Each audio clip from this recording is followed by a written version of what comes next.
Let's draw Zelda. So I came into the shred quarters yesterday and everyone was like, hey, did you see the Nintendo Direct? E3 is going on right now. Everyone was excited about Nintendo and I didn't know what was going on, so I rushed into my office, watched the whole thing. Super stoked on Luigi's Mansion. Can't wait for Animal Crossing. Of course, I am dying to play Link's Awakening, but the end of the show, the conference, whatever, the Nintendo Direct, they showed a trailer for the unnamed sequel for Breath of the Wild.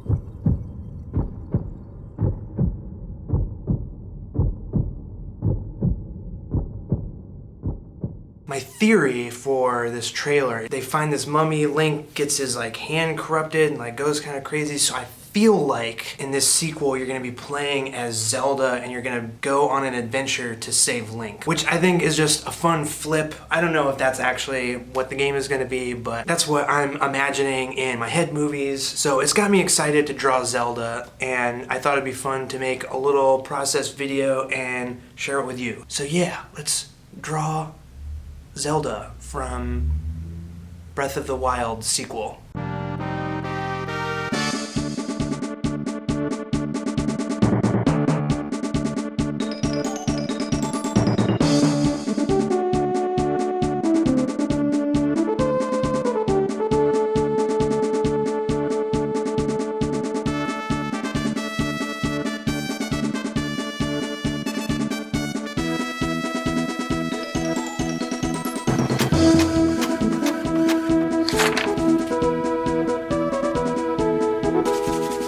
Okay, so I did a quick sketch of Zelda in Photoshop, printed it out, and I think I'm gonna color this one with these Posca markers. I have a set of 15 different colors that I think should be plenty. So what I'm gonna do now is slap this printout down on my light table here, put a piece of Bristol board on top, and start painting or drawing or coloring away with these Posca markers.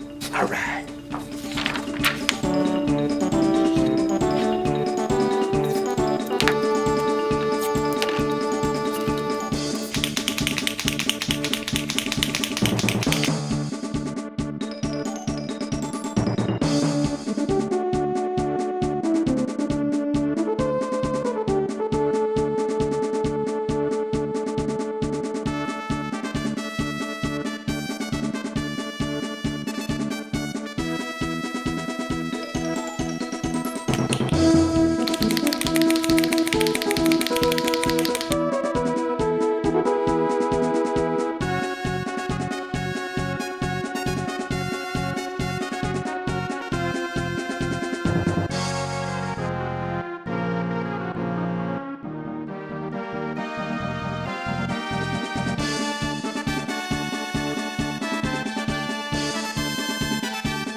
I love working with these Posca markers. It feels like screen printing with a pen. You lay down each color like one at a time, and yeah, psyched on Zelda holding the Master Sword. I can't wait to play more Breath of the Wild. Thank you so much for checking this video out. If you have any questions about my process or anything, leave a comment below. Right on. Thanks for watching.